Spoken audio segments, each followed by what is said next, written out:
RTI Live News. Ask for right. నమస్తే, welcome to RTI live news.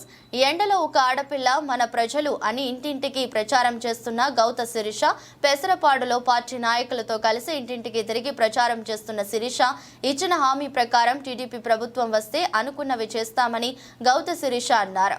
మన రాష్ట్రం బాగుండాలంటే చంద్రబాబు రావాలని, అదేవిధంగా జగన్ లాంటి దుర్మార్గుడు పోవాలని, అప్పుడే ఈ రాష్ట్రం బాగుపడుతుందని మాట్లాడారు. ఈ రోజు సీఎం గారు వస్తే, ఒక ప్రోగ్రామ్ వస్తే ప్రతి ఒక్క వ్యాపారస్తుడు డబ్బులు ఇవ్వాలి. అవునా కదా? వ్యాపారస్తులకు తెలుసు. గతంలో ఏ రోజైనా తెలుగుదేశం పటాలేను వ్యాపారస్తులు గాని, డాక్టర్లు గాని ఇక్కడున్న ఎవరినైనా ఇబ్బంది పెట్టిన చరిత్ర ఉందో ఒకసారి మీ మనస్సాక్షిగా అడుగుతున్నాను. ఈ రోజు ఆఖరికి పలాస మున్సిపాలిటీలోని డాక్టర్లు కూడా ఏ మందులు కొనుక్కోవాలో కూడా అప్పలరాజు గారు వెనకాలన్న ఆ నలుగురు నిర్ణయిస్తున్నారని గచ్చిన గర్మ ఈ రోజు పలాసలోని వైద్యులు కూడా పట్టింది. ఈ రోజు పలాసలో ఏ కులం వాళ్ళు పిక్నిక్లు చేసుకోవాలన్నా అప్పలరాజు గారు పర్మిషన్ తీసుకోవాలి. భయం, ఎవరు ఎక్కడ పిక్నిక్లు తీసుకున్నా భయం. ఎందుకంటే గాలికి వచ్చారు కాబట్టి ఇంకెవరైనా వచ్చిన పదవి తీసేసుకుంటాడేమోని భయం. ఎవ్వరూ ఎదగకూడదు, ఎవరూ మాట్లాడకూడదు. ఒక నలుగురిని పనికిరాని వాళ్ళని వెనకేసుకుని ప్రతి ఒక్కరిని ఇబ్బంది పెట్టారు. ఈ రోజు మీ మనస్సాక్షిగా అడుగుతున్నాను, గతంలో గౌత కుటుంబం శివాజీ గారి పాలనలో ఏ ఒక్క వ్యాపారస్తులు తెలుగుదేశంకి ఓటు వెయ్యని వ్యాపారస్తులు కూడా ఇబ్బంది పెట్టిన చరిత్ర ఉంటే మీరు చెప్పండి, నేనన్నా తెలుసుకుంటాను.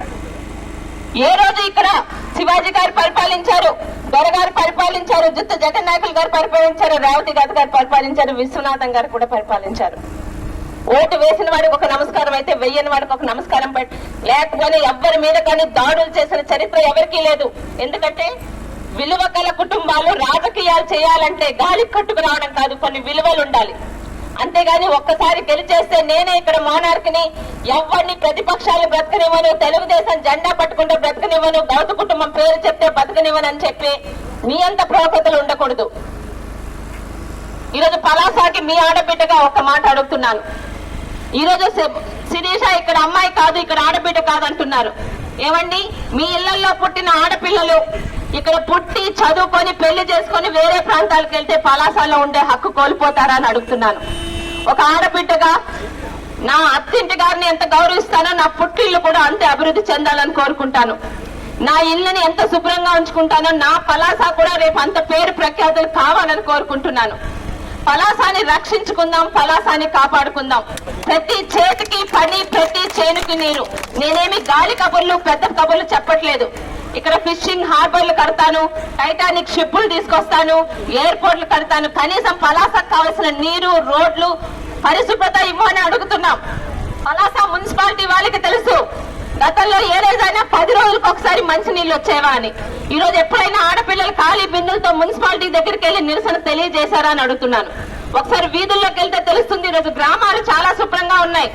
అది మున్సిపాలిటీలా లేదు, మురికి పాలిటీలా ఉంది 5 సంవత్సరాల నుండి. దేనికి సొమ్ములు లేవు. పంచాయతీ ఎన్నికల్లో గెలిపించుకున్నారు, పంచాయతీ సర్పంచులకి సొమ్ములు లేవు. ఎంపీటీసీ జెడ్పీటీసీలకి పేరు పక్కన పేర్లు తెప్పితే వాళ్ళకి ఏమి లేదు. 5 సంవత్సరాలుగా ఏం చేశారంటే ప్రజల మీద పన్నుల భారం పాపం వినడమే. మీ అందరికీ మాట ఇస్తున్నాను, ఇక్కడ నా చుట్టూ ఉన్న పెద్ద సాక్షిగా మాట ఇస్తున్నాను. ఒక్క అవకాశం ఇవ్వండి. మీ ఆడపిల్లగా అడుగుతున్నాను, పలాసాని శుభ్రం చేసుకుందాం. పలాస అంటే మళ్ళీ జీడిపప్పే గుర్తుకు రావాలి. పలాస అంటే మళ్ళీ శ్రీకాకుళంకి వ్యాపార కేంద్రం గుర్తుకు రావాలి. పలాస అంటే పరిశుభ్రం గుర్తుకు రావాలి. పలాస అంటే ప్రశాంతత గుర్తుకు రావాలి. కానీ ఎలుగుబంటి దాడులు, భూ కబ్జాలు, అర్ధరాత్రి జేసీబీలు తీసుకెళ్లి ప్రతిపక్ష